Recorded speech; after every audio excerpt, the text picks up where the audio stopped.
Olá pessoal, tudo bem? Sejam todos bem-vindos a mais um podcast do Danilo Palma. E hoje eu tenho um grande amigo, um grande parceiro, ele que é uma pessoa que está há muitos anos já como ministro, como pastor Lázaro Campos. Lázaro Campos Valverde ou Lázaro Valverde Campos? O meu nome é Lázaro Valverde Campos. Lázaro Valverde Campos. Eu te chamava de Lázaro Campos ou Lázaro Valverde. Muita gente chama de Lázaro Campos mesmo. Ou Lázaro Valverde. Ou ou Lázaro... na família Lazinho. Lazinho, pronto, Lazinho, gente. Lazinho. Estamos com um Lazinho hoje aqui no meu podcast. Tamo junto. E aí, aqui. Pastor, tudo bem, querido? Tudo na paz, graças a Deus. Obrigado. Opa, até bati o microfone aí, desculpa. Deu um tonho aqui, né? Depois o Henrique tá arrumando. O Henrique tá ali, ele já... O Henrique arruma tudo, já né? vai arrumando tudo. Tem uns videomaking, um pessoal no backstage aqui que é top demais. Tudo bem, meu amigo? Lazinho era meu nome de... Na verdade, não era nem Lazinho. Lazinho era o que a família chamava. Mas depois, a minha irmã do meio, ela não conseguia falar Lazinho. E ela falava, meio enrolada, falava Lapinho. Aí ficou Pinho. Pinho? Se você for na minha família... E perguntar do Lázaro... Ninguém conhece. Conhece, mas vai falar assim, o Pinho. O Pinho. Que legal, que legal. Pinho é meu apelido de infância, né? E o Pinho tem quantos irmãos? O Pinho tem duas irmãs, né? Uma já não está mais conosco, que é a Marta, e a Marli, que é a do meio, que está conosco, mora com a minha mãe, mora lá em Santo André, aqui em São Paulo, no estado de São Paulo. E conta um pouco da história do Pinho pra gente, pastor. A história do Pinho é longa, hein? A história do Pinho é longa. Não, o Pinho, ele nasceu filho da Dona Maria, seu Gumercindo, tem essas irmãs, a Marta, que já partiu para o Senhor, mas tem a Lili, que é a Marli. Eu sou o caçula desses 3 filhos, nasci ali em São Paulo, na Vila Industrial. Depois, quando fui crescendo, mudei de alguns bairros, né? Mas quando cheguei na maioridade não, quando eu cheguei na adolescência, meu pai resolveu abrir uma empresa lá no Paraná, na cidade de Maringá. Eu fui para Maringá para abrir a empresa que tinha a sede aqui em São Paulo, na verdade lá em São Caetano, e eu fui para Maringá para abrir uma das filiais lá com ele. Tinha 15, 16 anos, né? Tinha acabado de sair do ginásio, e aí fomos para fazer essa empresa lá. Mas passou um tempo, voltei para São Caetano do Sul, entrei na faculdade, trabalhei, e aí foi indo a vida por aí.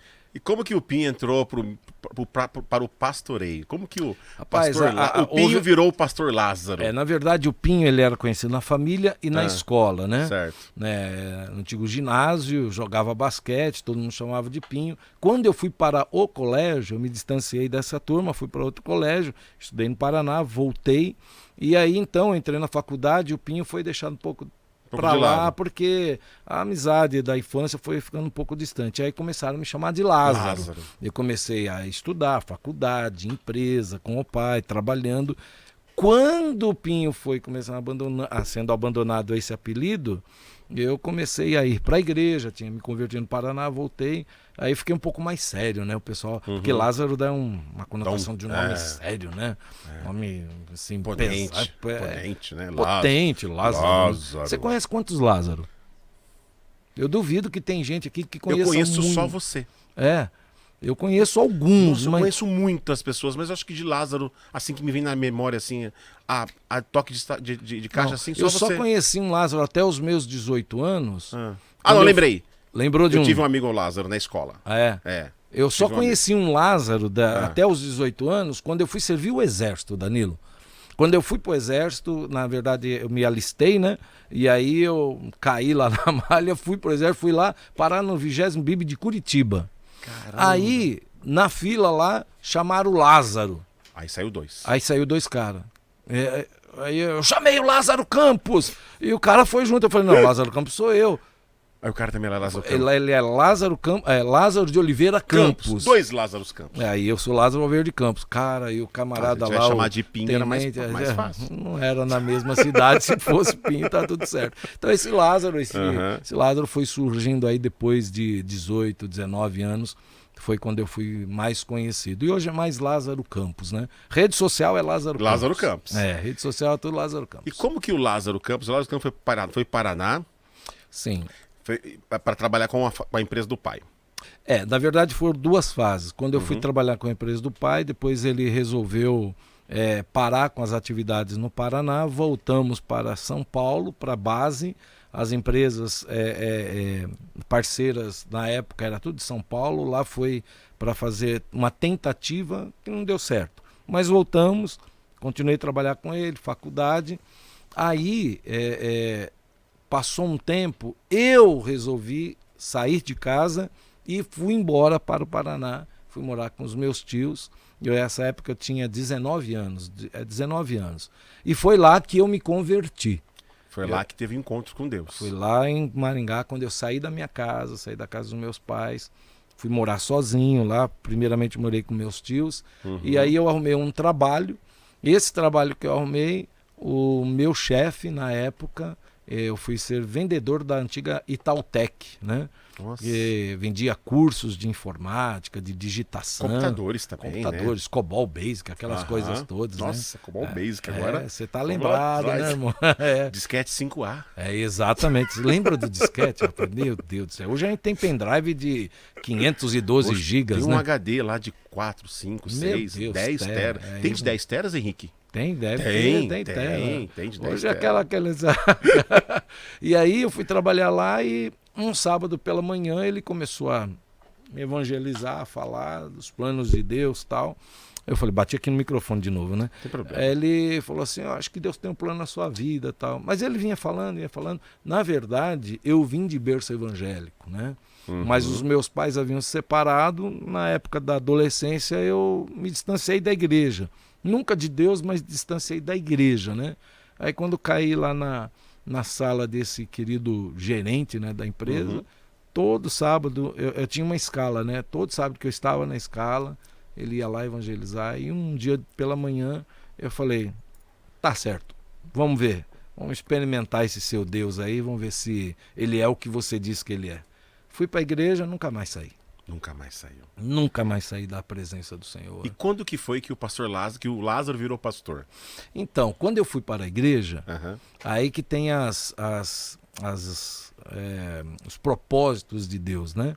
Eu estava morando na cidade de Maringá e na época eu tinha uma namorada. E essa namorada, eu a evangelizei ela, o pai dela e a mãe dela.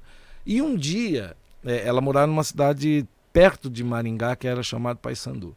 E um dia eu fui numa igreja nesta cidade de Paissandu, que viria pregar um homem, um pastor, que o nome não me era estranho. O nome dele era Reinaldo Schmidt. Eu falei, nossa, mas esse nome não me é estranho. Não é estranho esse nome. E eu fui nesse culto naquela cidade.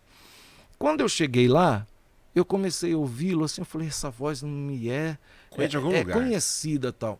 Ele parou no culto e falou, eu quero agradecer a Deus pela divina providência de estar vendo aqui um filho de um grande amigo meu, de um homem que me ajudou a plantar a primeira igreja batista avivada de São Caetano do Sul, o irmão Gumercindo, era meu pai. Quando ele falou aquilo, eu falei assim, meu pai, esse é o pastor.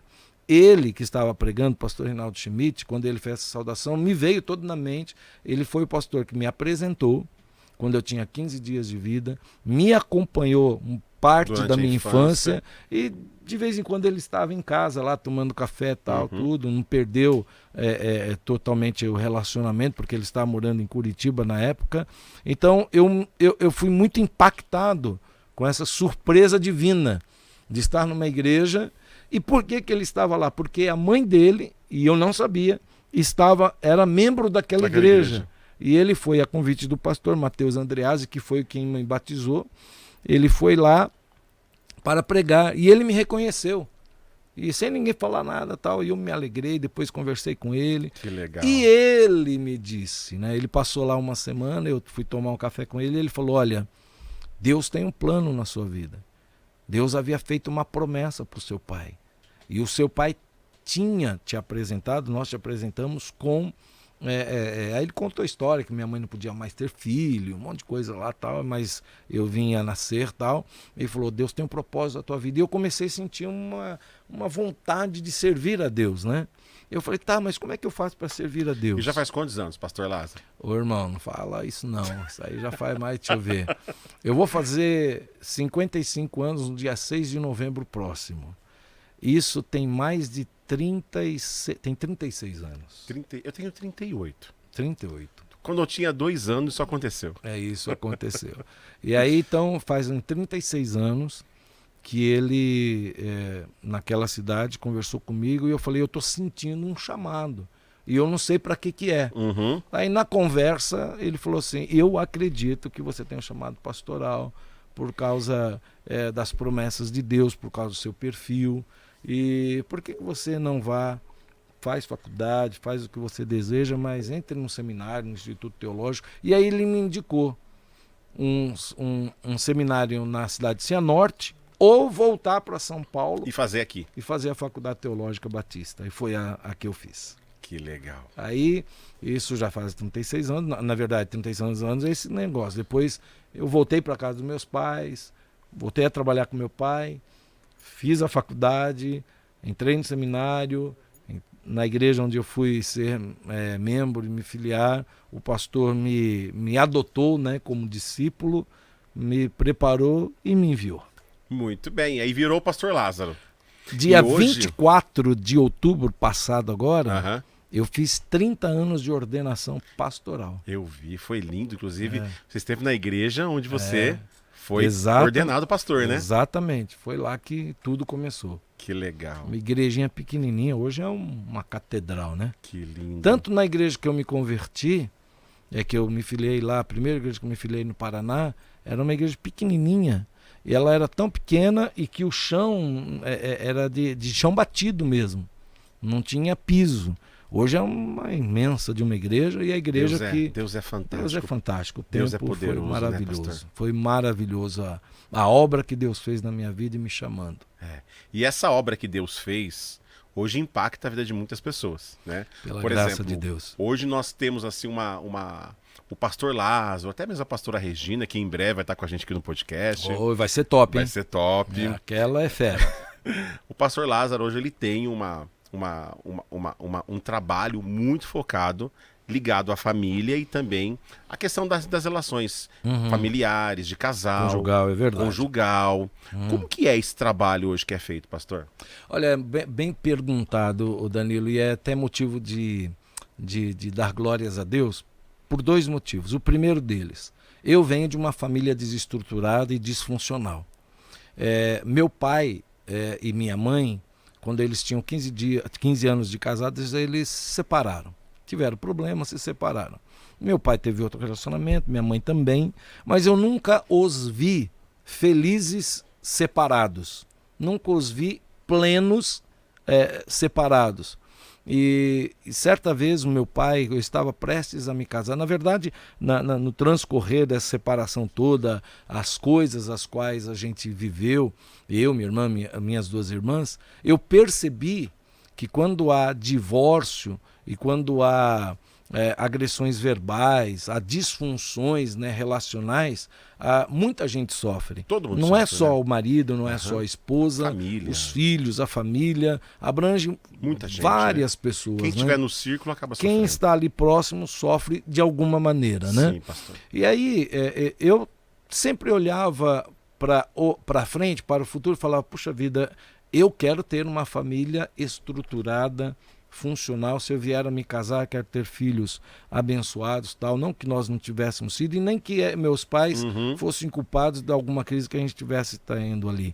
Mas aí, quando eu fui para me casar, o meu pai me chamou e falou assim, você vai se casar mesmo, tal? Eu falei, vou, mas tem certeza? Ela é muito nova, tal, aquela parada toda de pai com filho. Eu já era pastor e ele lançou uma pérola. Aí ele falou assim, filho, faz o seguinte, para você é diferente. Se você se casar e não der certo, você é pastor, vai ficar meio ruim pro teu lado. Mas se não der certo, faz que nem o pai separa. Eu falei, opa, para. Pai, deixa eu falar uma coisa para você, para o senhor. Eu tenho muito respeito pelo senhor, te admiro. Só que neste ponto, o senhor não consegue ser feliz o suficiente para falar alguma coisa sobre casamento. Não que eu estava desonrando. Eu falei, eu percebo que o senhor não é feliz. Então, a partir dali, eu decidi... Tocou dentro de você. Eu decidi casar para dar certo, né? Não que eu não tivesse, talvez, problemas, dificuldades relacionais de encontrar a pessoa certa naquela época. Então eu tinha decidido, não, eu vou casar para dar certo. Casar para dar certo. Agora, por que eu decidi isso? Porque a minha família, não só pai e mãe era disfuncional, mas toda a família. A minha irmã não era feliz, casou, descasou.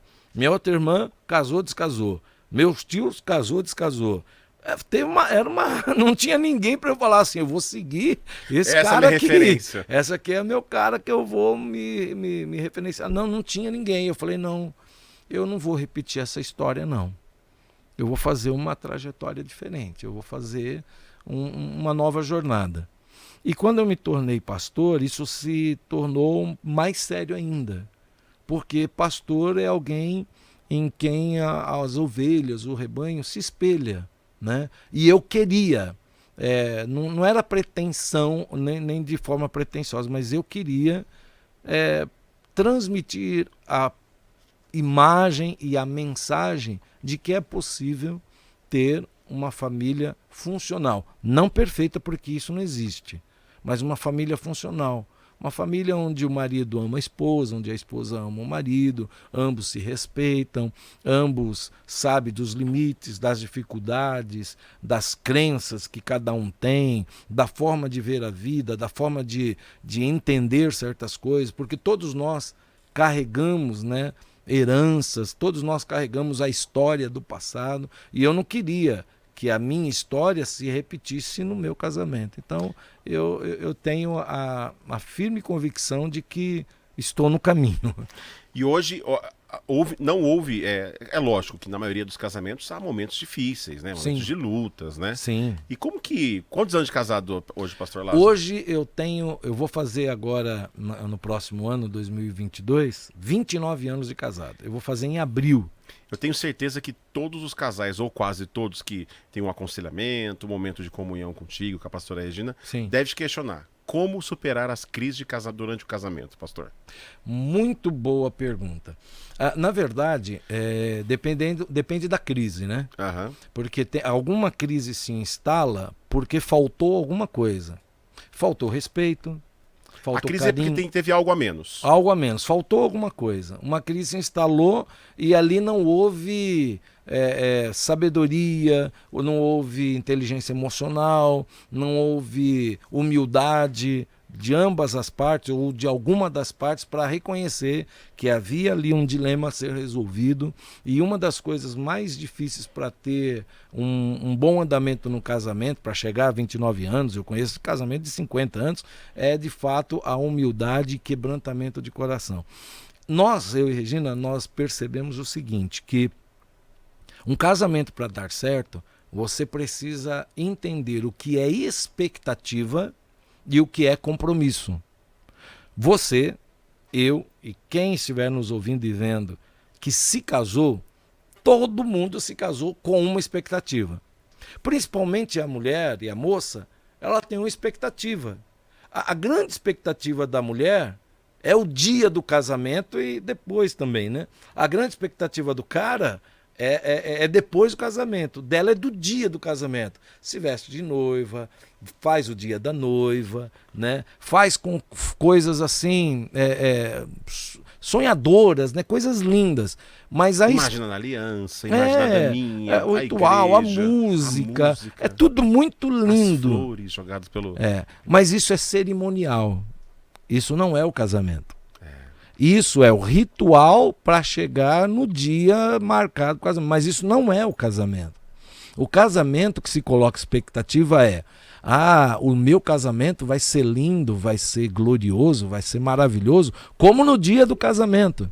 Mas depois deste dia, existe as responsabilidades, existe as tarefas, existe os estresses, existe a interferência familiar. Quem casa achando que a família não vai participar do dia a dia ou do final de semana, está equivocado. Então, a expectativa que se coloca de que vai ser mil maravilhas, às vezes é tão intensa, e a pessoa, quando surge um probleminha, ela fica frustrada e decepcionada. Eu não pensei que você ia fazer desse jeito, ou que você fosse desse jeito. É porque não conversou antes, porque a expectativa foi alta demais. E não é que está errado colocar expectativa. Você tem que colocar expectativa. Mas a expectativa, por exemplo, para quem se guardou sexualmente, a expectativa achando que vai se casar vai fazer de manhã, de tarde, de noite. Né? E quando casa, sabe que não é de manhã, de tarde, de noite. Oxalá fosse toda noite, né? E não é. E aí o cara talvez pense assim, de repente no dia a dia, não é assim. A realidade. A realidade é o trabalho, sexual, a realidade financeira. financeira. E quando chega filho, então? Então a expectativa da mulher é cuidar do filho mais intensamente do que do marido. Se não houver uma expectativa equilibrada, sabe o que vai por água abaixo? O compromisso que eles fizeram no dia do casamento. Então por isso que a gente ministra, essa é uma palestra que eu e Regina temos, é bem detalhado, eu estou dando assim uma coisa bem superficial, sobre a expectativa e o compromisso.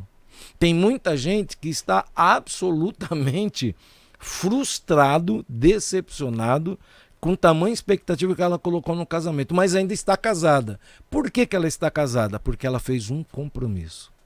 Então, compromisso... O compromisso guarda a falha na expectativa? O compromisso é maior do que a expectativa. Tem que ser maior, porque senão a pessoa cai fora. Porque senão a pessoa vai falar assim, caramba, não era o que eu esperava. Caramba, não era o que eu sonhava. Caramba, mas ela fez um compromisso. E quem faz compromisso, que a gente pode chamar de aliança, que é essa a nossa visão bíblica do casamento. Aliança. É a aliança. Então a aliança e o compromisso, ela é muito e deve ser muito mais forte do que aquilo que eu esperava. Porque o que é a frustração? A frustração é quando eu espero de você o que você não pode dar, que eu espero de mim o que eu nunca vou ser, e o que eu espero de Deus o que ele nunca prometeu. Então eu me frustro. E o cara vai pro casamento frustrado. Antecipadamente achando que tudo vai ser mil maravilhas. E o que segura o casamento é o compromisso. Por quê? Não é lá no casamento que a gente fala assim, na alegria ou na tristeza? Quem é que foi que disse que a gente está alegre todo dia? Lá no casamento a gente não diz na saúde e na doença. Não pode ocorrer de algum dia uma ou outra enfermidade? Levanta aí, não tem compromisso de ser doente, não. Não. Então, o compromisso de ser fiel, o compromisso de estar criando os filhos juntos, o compromisso de andar juntos, o compromisso de viverem juntos, de orar juntos, de construir juntos. Então, para você, para qualquer pessoa que quer entrar no casamento, ela tem que ter a visão do compromisso, tem que ter a visão da aliança. Por isso que eu acho que é importante conversar, conhecer muito bem com quem você vai entrar nessa jornada do casamento. E pastor Lázaro, quando falta o compromisso, né, quando falta a aliança, há traição. Sim. Né? Isso é uma coisa, nós vivemos isso, a gente tem vivenciado e visto, né? Ia falar e visto diariamente quase. Por exemplo, na pandemia, o índice de divórcios aumentou. É verdade. Quer dizer, o compromisso que foi feito no dia da cerimônia, do casamento, a pandemia, todo mundo ficou preso dentro de casa. É verdade. Casais, inclusive, agressões. Nós buscamos algumas bases de dados onde foi relatada que o índice de agressão à mulher, por exemplo, no período da pandemia, aumentou. Tem aumentado, isso é verdade. Índice de agressão, de traição. Isso é verdade. E como lidar com uma traição no casamento, pastor Lázaro? Olha, deixa eu falar, antes de falar de lidar com a traição no casamento, né? Desde 2010, eu e Regina já fizemos uma pesquisa na cidade de Jundiaí, que é uma cidade bem tradicional, uma cidade com base italiana, né? Tem muitos italianos, ela é fundada por muitos italianos, né? É uma cidade muito tradicional e que preza pelo casamento. Em 2010 nós fizemos uma pesquisa em cartório na cidade de Jundiaí, que mais de 20% dos casamentos estavam sendo dissolvidos. Hoje, parece-me que no primeiro semestre de 2021, mais de 20% de aumento de divórcio nos casamentos. Veja, o que aconteceu com a pandemia? A pandemia colocou as pessoas juntas. Sim. A pandemia colocou as pessoas dentro de casa. As pessoas não estavam acostumadas a conviverem. Tanto tempo junto. Elas viviam, mas não conviviam. Eu tive uma segunda lua de mel com a pandemia. Aleluia. Nasceu até filho, né? Veio até uma criança nova. Aleluia, louvado seja. Tem até criança nova. Se eu tivesse feito um filho na pastora Regina, ela ia me matar, né? Mas poderia ocorrer. Oh, aleluia. Deixa eu lhe dizer, por conta disso, a gente detecta uma coisa interessante. Não surgiu por causa da pandemia, já havia algo mal resolvido. E não se tratava. Por quê? Porque o divórcio, ou a traição, ou a infidelidade, agressão verbal, física, traição, essa infidelidade generalizada que a gente percebe, não é a causa final, ela é a causa final. O início foi alguma outra coisa. Que foi já vinha acumulado. Era uma desconexão que fica imperceptível por causa do quê? Por causa da correria da vida. Porque o cara saía cedo e voltava de tarde. O filho saía cedo para a escola, muitos ficavam o dia inteiro, mas ou ia até meio-dia. Então, os problemas, eles pareciam mais distantes. E às vezes ia até para o leito e ali se resolvia de outra forma. Agora não. Tem que conviver, passa o dia inteiro. O distanciamento de corpos e de conversas estava mais prorrogado. Agora não, eles têm que estar mais juntos. Isso antecipou, na verdade. Antecipou.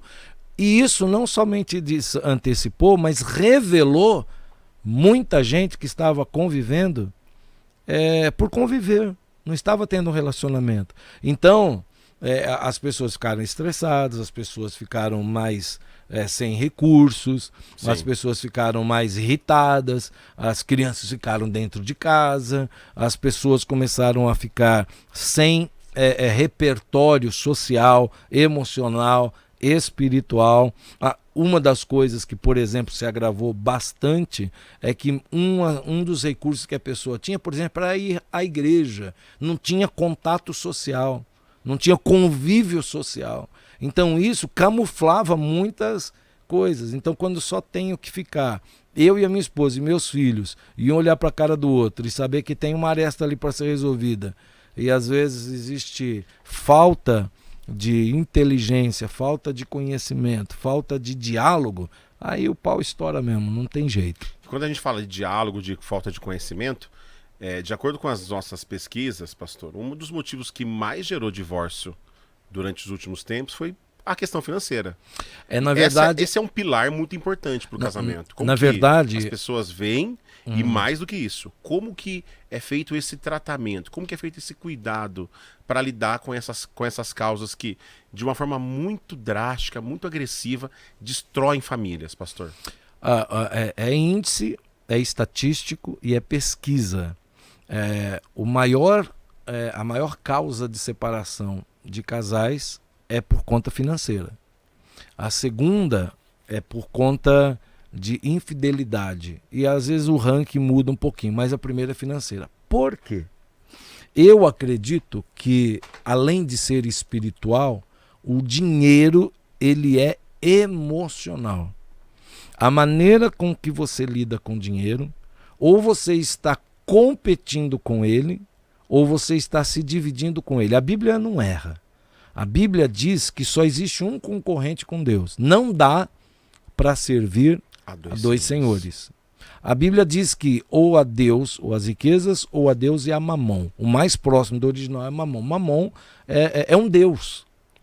Então, quando o casal não tem resolvido nas suas emoções, na sua história de vida, como ele lidou com dinheiro, como ele lida com dinheiro, e carrega isso para dentro do relacionamento, isso cria uma dificuldade tremenda. Por exemplo, eu vou dar o meu exemplo. A Regina, ela é filha, é a 7ª filha de 8 filhos. O meu sogro e minha sogra vieram do Nordeste. Passaram muita dificuldade de se estabelecer em Jundiaí. Certo. Então, pensa bem. Ele veio trabalhar, ela foi trabalhar na indústria, ele na construção. Então pensa um casal para criar 8 filhos. Veja, eles não tinham abundância de recursos. Quando foi chegando a idade, cada um foi trabalhar, cada um foi buscar o seu, cada um foi se desenvolver. A minha história é diferente. O meu pai nos dava, apesar de ter separado, então nos dava condições. Eu tinha 13 anos de idade, 14 anos de idade, meu pai me deu um Jeep. Uau! Eu devia ter guardado aquele Jeep até hoje, viu? Tem foto do Jeep? Eu tenho foto do Jeep, em algum canto lá em casa tem foto do Jeep. A história é diferente. Não, e eu era filho único. Então eu era bem tratado. Ela teve que lutar para... Era ela e mais 7. Ela era mais 7. Então é difícil. Então, mas quando eu percebi que aí meu pai perdeu tudo, né? Aí eu também perdi tudo, as coisas que eu tinha e tal. Mas a relação, olha só que diferença, dela ter que trabalhar para conquistar é diferente de alguém que tinha e perdeu. Eu tinha, perdi. A minha emoção é uma. Ela não tinha e conquistou. A emoção dela é outra. A emoção dela é, se faltar dinheiro, eu trabalho e eu consigo. Consigo de novo. A minha condição emocional é, e se eu não conseguir? E se eu perder de novo? Então, o casal, se ele tem problemas emocionais com finanças, e graças a Deus, tanto eu quanto ela somos curados nisso. Nós temos entendido que... Isso é algo que é natural? Tem muitos, pastor? Tem muito. Por isso que tem pessoas que é vítima de consumismo. O que é vítima de consumismo? Ela tem um problema de consumir. Ela não precisa. Mas ela quer comprar. Ela quer comprar. Faz bem pro ego. Ou então... pro psicológico dela. Exatamente, ela quer comprar. Ah, meu Deus, eu tenho que comprar. Eu fui pobre, eu tenho que comprar 200 sapatos. Você não precisa de 200 sapatos. Você precisa de um. Não precisa de um, mas porque ela é uma pessoa que já foi pobre, ela tem medo de ficar sem de alguma maneira, então ela consome. Quer dizer, eu não estou falando que isso é regra, né? Sim. Estou falando que dentro do casamento... Existe uma tendência. Né? Eu estou falando que o dinheiro é emocional. E se a pessoa lidar com ele de forma equivocada, dentro do casamento vai dar pau. Por exemplo, o dinheiro é dos dois, cada um trabalha, o dinheiro dos dois é conta conjunta, não é conta conjunta. Conheço casais que não têm conta conjunta e se dão muito bem. Eu tenho casais que têm conta conjunta e quebra pau. Por quê? Você gastou isso, um controla o outro e tal. E eu e Regina não temos crise alguma. Eu tenho uma ótima gestora financeira em casa. Glória a Deus, louvar. Ai, que bom. Mas quem consome mais lá? Acho que é a Gabi, viu? Acho que é a Gabi. A Gabi e o Lucas, ultimamente. Agora, o dinheiro, sendo maior, é exatamente por conta de prioridades e de valores. Então, por exemplo... Geralmente, a mulher gosta de tempo de qualidade. E homem gosta de coisas de qualidade. Então, por exemplo, Regina prefere fazer coisas em família para poder todo mundo ser incluído. E ter mais qualidade familiar. E ter mais qualidade familiar que abranja todos. Né? E também tem a linguagem que cada um tem. Então, por exemplo... se eu comprar alguma coisa para o Júnior que seja um livro, meu filho é jornalista, se quer ver ele não, vamos sair, vamos viajar, o que você quer de presente? Um livro. Não, vamos viajar, é valor. Para ele o livro tem um valor imenso, para a Regina também, mas o dinheiro causa problemas devido ao valor que você dá para as coisas, e o dinheiro compra coisas, né? O valor te agrega alegria, te agrega um ambiente seguro, um ambiente saudável. Então, quando a pessoa não tem o equilíbrio emocional e coloca o dinheiro com empecilho, principalmente na falta dele, ou também na abundância dele, porque eu conheço gente que na hora que está faltando, está todo mundo junto brigando. Mas quando melhora de vida, acha que está na condição, vai viver sua vida, eu vou viver a minha... Divide os bens, cada um vai para o seu lado, porque dinheiro é emocional. Né? Dinheiro é emocional. Então, essas rotinas que acabam ocorrendo, tanto no psicológico das pessoas, do casal, eles geram indiferença também, né, pastor? Como que nós podemos tratar as rotinas e as indiferenças que geram o fim do casamento, o início top. de uma destruição familiar? Bom, vamos lá. Eu diferencio rotina de indiferença. A rotina não causa indiferença. Certo. Por exemplo, eu sou uma pessoa organizada. Para mim, rotina é benéfica. Uma pessoa agitada, uma pessoa que gosta do improviso, rotina para ela é o caos. Para mim, rotina quer dizer planejamento. Agora, não quer dizer que a rotina é monotonia. Monotonia? É isso. Monótono. Monótono, de monotonia, né? A rotina, ela se torna monótona quando é feita no automático, não com propósito. E não com uma meta, não com um alvo. Eu tenho uma rotina. Eu acordo todo dia o mesmo horário, eu faço o meu devocional, eu tenho na minha mente a rotina ou a rota que eu vou fazer no dia, e é claro que tem abertura e tem espaço para imprevistos e improvisos, né? Mas eu gosto de rotina. Agora, a rotina não pode se tornar monótona porque aí causa indiferença. Agora, é muito legal esse negócio da indiferença porque eu aprendi um negócio. Eu aprendi isso com uma psicóloga. Ela disse assim que o contrário do amor não é o ódio. O contrário do amor é a indiferença. E a indiferença não é só falta de amor. É uma rotina fria, sem espaço para criar coisas novas. Então, um casamento rotineiro. O que é um casamento rotineiro? Que não tem espaço para o improviso, não tem espaço para assim, o que nós vamos fazer hoje? Vamos pegar o carro, ou vamos sair a pé, vamos comer um lanche. Não, comer lanche não está na planilha do nosso custo comer um lanche hoje. Aí daí, então vamos sair para andar, fazer alguma coisa. A rotina é planejamento. Sim. Mas você também pode quebrar a rotina. Pode. Tem que ter espaço. Agora, a indiferença, ela é a falta da conexão de alma. Então, não me interessa mais se você se importa ou não se importa. Não me interessa mais. Para mim, eu não estou nem aí se você gosta ou não gosta. Minha esposa, por exemplo, ela gosta de algumas coisas... de alguns detalhes, né? Por exemplo, se eu vou fazer compra, eu sei que ela gosta de queijo. Eu não como queijo. Mas você compra. Eu compro queijo. Porque você se importa com o que ela gosta. Porque ela gosta, eu vou lá e compro. Ela não gosta de mamão. Mas se ela estiver em algum lugar e ela vê um mamão, e aquele mamão, ela vai se lembrar de alguém que sou eu. De mamão. E ela leva mamão, mas ela não compra de mamão.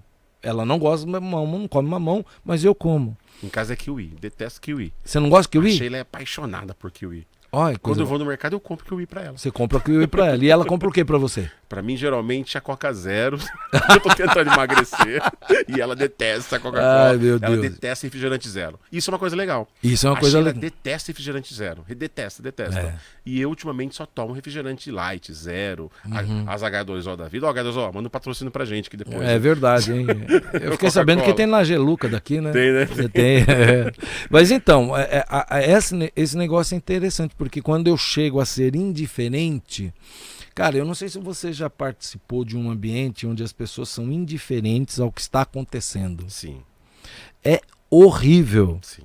Você é um peixinho vê... fora d'água. Não, é horrível você perceber que alguém está indiferente Sim. ao que você está falando.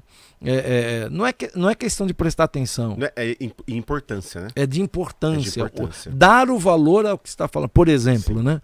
Lá em casa, hoje mesmo na hora do almoço, minha filha sentou no almoço, eu falei para ela, tira o fone e esquece o celular. A gente está colocando regra. A gente procura todos os dias, e graças a Deus a gente tem conseguido almoçar todos juntos. A gente senta, a gente conversa. Pode até ter a televisão ligada. A gente bate papo, conversa como é que foi seu dia, como é que não foi, tal. Para não ficar distante um diálogo. É simples ali. É um momento simples, é um momento até rápido. A gente não fica meia hora, uma hora na mesa. Mas se a gente fica 15 minutos, 20 minutos, 10 minutos... com qualidade, né, pastor? É a qualidade. Então, agora, a indiferença qual que é? A indiferença chegou a hora do almoço, todo mundo vai lá buscar no fogão ou na mesa, um senta na frente da televisão, o outro vai pro quarto, tal. É um ambiente indiferente. Tanto faz. pai tá em casa? Não tá? Ah, tanto faz. Ah, o filho, cadê? Já chegou da escola? Tanto faz, não sei. Como é que foi o seu dia? Ah, foi do mesmo jeito e tal. Então, quando você tem uma relação que chega à indiferença, ela está numa crise que é difícil você resgatar a harmonia, a alegria e o amor. O pastor comentou agora sobre tua filha com o fone de ouvido, e nós falamos que a influência digital, ela atinge também os casamentos e as famílias, né? Exatamente. Como que a gente lida com a influência digital? Que você tem pornografia, você tem as redes sociais, que a pessoa perde horas, às vezes, no Instagram, mas ela não fica 10 minutos com o filho, por exemplo, numa brincadeira, numa atividade de família. Como que se resolve isso, além de arrancar o celular da mão do cara? Bom, é verdade. Na verdade, rede social, o nome já diz, é para você sociabilizar-se com pessoas à distância. Por isso que ela é uma rede e você pode se socializar virtualmente em qualquer parte do mundo. Certo. É uma forma de você diminuir distância e fazer com que haja conexão. Mas essa conexão, a gente nunca pode deixar de considerar que é uma conexão virtual. E nós, como seres humanos, não fomos formatados, construídos para viver com relação virtual. A nossa relação precisa ter química, a nossa relação precisa ter contato, tem que ter calor humano. Tem que ter toque. Só que, por um outro lado, os caras que trabalham com algoritmo, eles percebem uma coisa interessante, que nosso cérebro ele é capturado e sequestrado na nossa atenção através do nosso córtex frontal, e tem coisas que chamam a nossa atenção. Por exemplo, qual é a cor do McDonald's? A gente está fazendo propaganda dos caras aqui, né? Patrocina a gente, McDonald's. Patrocina a gente aí. Patrocina. Vermelho, amarelo e amarelo. Cores de comida. Para a criança olhar e falar, papai... Eu quero. Não está nem com fome. Papai, acabou de sair do almoço. Por quê? Porque é uma coisa que atrai. É visual. Tudo que você vê, tudo que você escuta, tudo que você sente, gera algo dentro de você. Então, quando alguém vê pela internet, virtualmente, uma moça que foi a primeira namorada dele, encontrou no antigo Orkut, hoje Facebook, ele sente o quê? Do que ele se lembra? E se ele não tiver bem casado, curado, restaurado, abençoado, seguindo a vida, e aquela pessoa entra em contato com ela, vai despertar nele o quê, Danilo? Vai despertar nele uma coisa que aconteceu lá no passado. E o cérebro dele vai fazer o quê? Vai se lembrar de uma coisa boa. Vai trazer à tona os momentos. Exato. Porque o nosso cérebro, essa é a base da criação que a internet trabalha. No nosso cérebro, ou ele foge da dor, ou ele busca o prazer.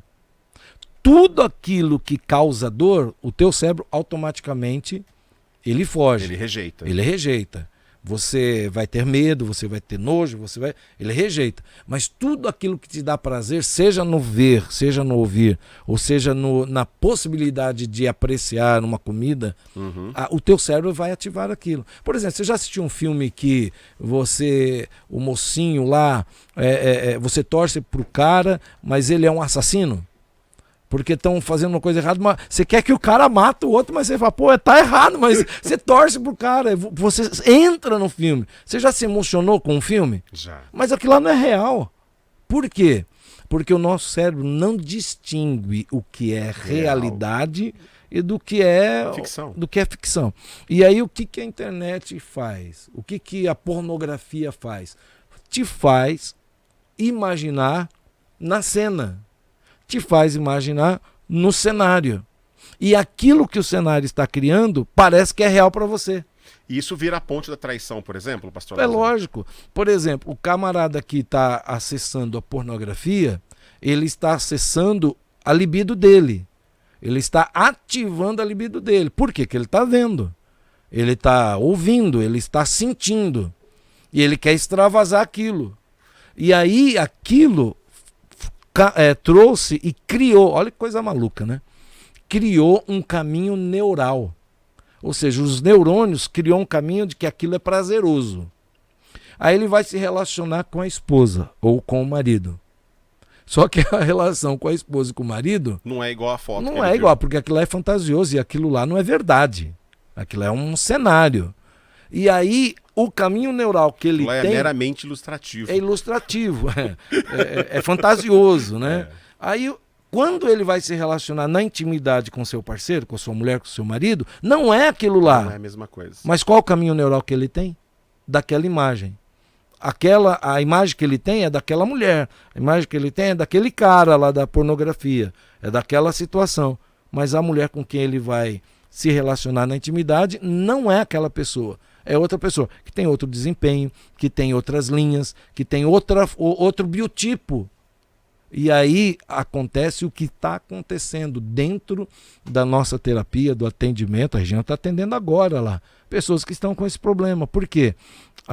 O marido viciou, a mulher viciou. Não é só homem que vicia em pornografia, não. Também vicia. Um índice altíssimo de mulher entrando em pornografia. E pasme, não somente para ver, mas para se expor.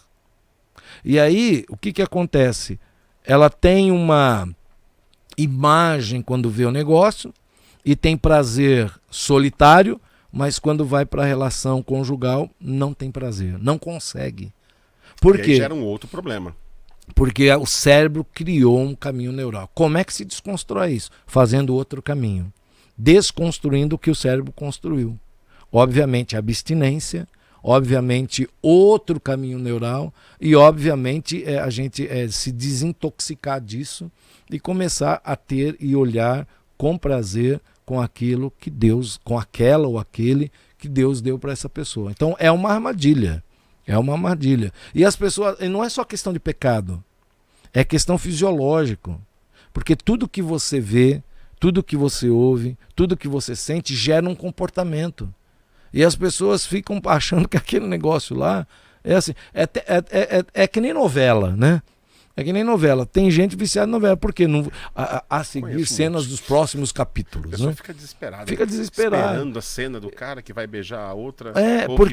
Porque é natural do ser humano querer e imaginar aquilo. Agora, Satanás sabe disso. A nossa alma sabe disso. A nossa alma, a Bíblia vai dizer, né, que há uma guerra entre a carne e o espírito.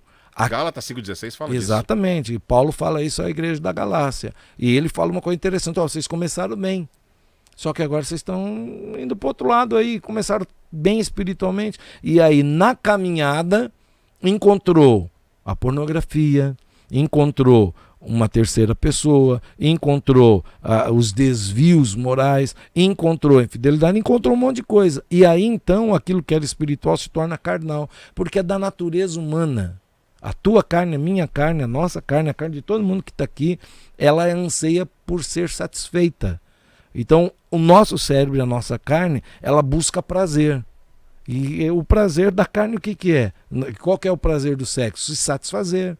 Mas o sexo foi criado para o casamento. Então, a pornografia, aquele negócio é ilusão. E é complicado, viu? Tem muita gente, a gente pensa que não, mas tem muita gente que tem problema porque o cérebro viciou. É uma droga. Entendeu? Uma droga visual, se podemos dizer assim. A própria palavra de Deus, pastor Lázaro, ela fala, né, sobre as obras da carne e o fruto do Espírito. Sim. Quando nós colocamos numa balança exatamente o que diz, como eu acabei de comentar, Gálatas 5,16, o primeiro item que a palavra de Deus fala é prostituição. Sim. Né? As obras da carne são prostituição. Da palavra grega, porneia. Exatamente. Uhum.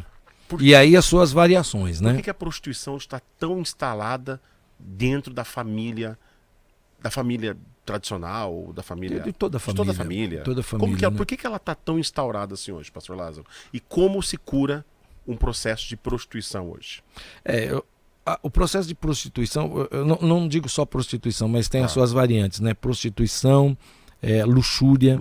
A luxúria é aquele pecado de prostituição onde só a pessoa é satisfeita. Ela tem um objeto na qual ela se satisfaz, né? Então, por exemplo, não se prostitui só aquela moça, aquela menina, aquela mulher que está lá na rua, né, vendendo o seu corpo. E a gente pensa que prostituição é somente alguém que está vendendo o seu corpo. Não, prostituição... Não. O cara que é casado se relacionou com a mulher do trabalho, ou vice-versa. Ele está num momento de prostituição. Aí a Bíblia vai ter, dentro daquilo que a gente estava falando, daqui a prostituição tem variantes. Né? Tem a luxúria, tem a impureza, tem o adultério, né?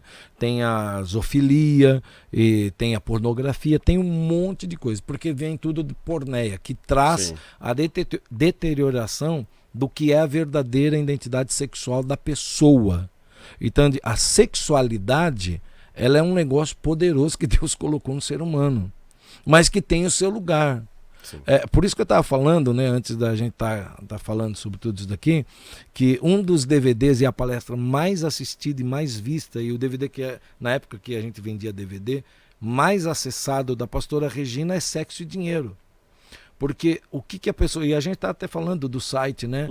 Porque as pessoas não só se interessam, porque a prostituição é uma prisão.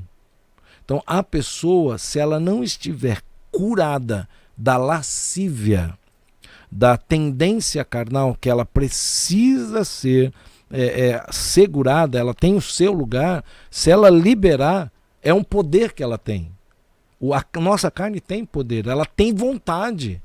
Então, se você... Deus falou um negócio muito interessante para os filhos de Adão. O pecado jaz à porta. Cumpre a ti dominá-lo. Então, se qualquer um aqui, qualquer pessoa, começar a instigar a carne vai ser ativada e a vontade vai ser ativada. Mas nós precisamos dominar.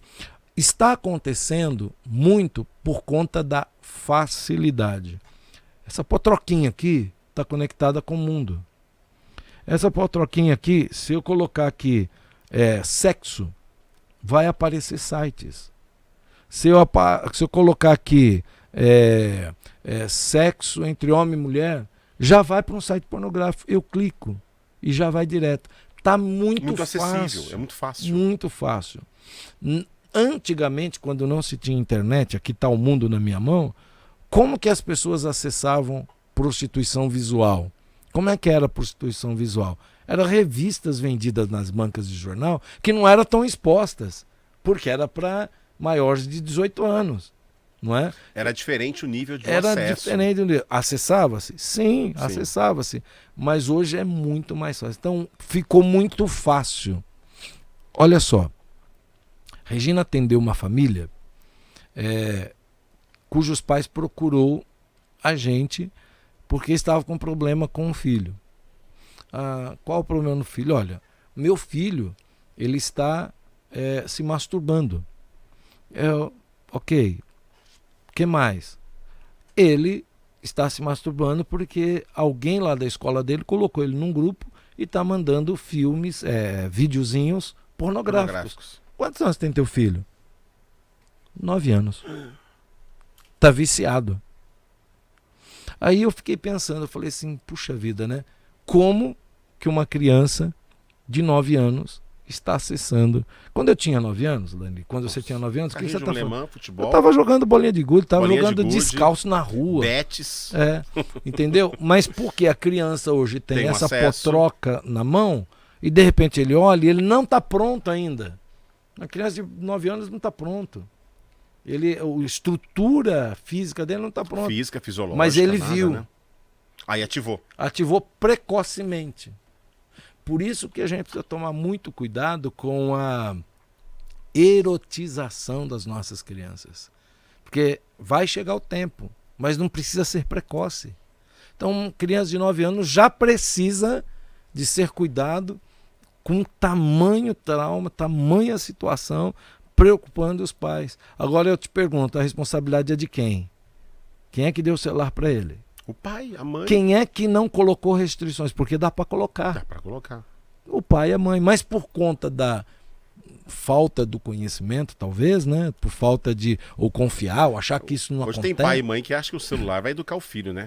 Pelo O filho tá gritando, chorando, o pai vai lá e bota o tablet. Infelizmente bota o celular. hoje, né, a gente vê essas cenas, né, de pessoas, pai, né, que quer ter um pouco de sossego e tal, tá, celular aí, coloca jogo. Tem coisas inofensivas tal, né, mas é preocupante a gente ver como as famílias estão sendo atacadas nesta área. Eu te sugeriria até para falar um pouco sobre qual a estratégia de pais para ajudar os seus filhos. Eu conheço uma pessoa que ela tem um site que chama Mamãe Educadora, que ela tem até numa rede de televisão, ela foi chamada nos 2 domingos anteriores, passou lá, tremendo, cristã, preparada, daqui de pertinho. Você pode fazer um programa com ela que vai te dar e vai levar conteúdo assim maravilhoso. Para a gente poder contactar ela. Mas muitos casais têm inserido na sua relação situações pornográficas, utensílios que pode parecer inofensivo, mas pode causar problemas. Pastor Lázaro, e a gente já está chegando no final do nosso podcast. A gente falou já quase mais de 1 hora, na verdade. Já? Tá aqui batendo papo. Meu Deus do céu, hein? Mas deixa pra gente poder encerrar, pastor. Como construir uma família, como construir uma relação, um casamento, debaixo de muita fidelidade, de muita graça, de muito respeito, de muito amor e duradouro. Qual que é o principal segredo hoje para uma família ela ganhar esse... Pode chamar de dom? Pode chamar... Uma graça, uma né? graça? É uma ela graça. ganhar essa graça de ter um casamento, uma família abençoada, consagrada e principalmente em cima do altar, pastor. Qual que seria a orientação do pastor Lázaro hoje para a gente pensar numa família com graça e abundância? Eu falaria de 3 P's. E é inclusive uma ministração que, mais uma vez, puxando aqui para o nosso lado, que eu e Regina temos. 3 P's. Para você ter uma relação, um casamento, um relacionamento saudável, primeiro, promoção. Segundo, proteção. E terceiro, sem o qual, se você não conseguir, não se case. Perdão. Quem não tem facilidade de perdoar tem que pensar se vai se casar. Por que promoção? Porque eu acredito que quando eu promovo a Regina, eu estou fazendo bem para o nosso casamento. Quando a Regina me promove, ela está fazendo um bem para o nosso casamento. E o que é isso? O que é promoção? Promoção não é a promoção que o mercado faz, não é que é Black Friday, não é isso. Isso é uma promoção comercial. Promoção é colocar o outro em movimento. Fazer com que o outro se movimente na direção daquilo que ele ama, que ele gosta, que ele sonha, que ele deseja. Ou seja, você vai promover, você vai ser a pessoa que vai facilitar o caminho da esposa, o caminho do esposo. Eu acredito que se não houver concorrência, se não houver competição, mas houver promoção de ambos, um ao outro, esse casamento tem uma grande possibilidade de ser saudável e dar certo e ser longínquo, né? ter longevidade de vida. A segunda coisa, além de promoção, é proteção. A primeira pessoa que vai proteger a Regina é o Lázaro. A primeira pessoa que vai proteger o Lázaro é a Regina. Vai proteger dela mesmo, ela vai me proteger de mim mesmo, porque ela conhece os meus defeitos, ela conhece as minhas ansiedades, ela conhece as minhas mazelas, ela conhece meu lado bom, meu lado ruim. Ela vai falar, não caia de novo nessa. E ela vai me proteger dos de fora. Cuidado com aquela pessoa. Cuidado com aquela fulana, cuidado com aquela pessoa, cuidado com aquele fulano. Cuidado com essa decisão. Cuidado com essa decisão. Proteger. Então, tem muito casamento que a mulher se sente desprotegida. que o homem se sente desprotegido. A gente tem a imagem de que o homem, né, é o provedor, é o cabeça, mas ele também quer ser protegido. Uma mulher que é a guardiã, né, da alegria, da graça, das coisas boas do casamento. Então ela protege o marido, protege os filhos, protege a casa, a família, mas não é um cão de guarda. Ela protege, sabe? Ela e ele, né? Não deixa o perigo se aproximar. Promoção, coloca o outro em movimento, proteção. E aí a terceira coisa é porque numa relação de duas pessoas, de duas histórias, de duas origens, não vai ter jeito. Um dia o outro, alguém vai ofender o outro, alguém vai errar.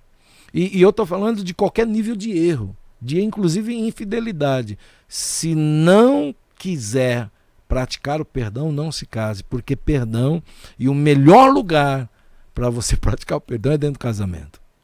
Porque são as pessoas as quais você mais ama, são as quais você mais se ofende com alguma coisa. Porque quem você não está nem aí, não se importa. Não importa, não te ofende. Então, o casamento, para ser saudável, ser duradouro, ter longevidade, esses 3 P's. Poderia colocar outros aí, né? Mas promoção, proteção e perdão. Pastor Lázaro, tuas redes sociais, todos os seus canais de contato e conectividade para que as pessoas estão assistindo a gente. Conta aí. Twitter, Instagram e Facebook, Lázaro Campos ou Lázaro Valverde, @Lázaro Valverde, você acha lá a gente, né?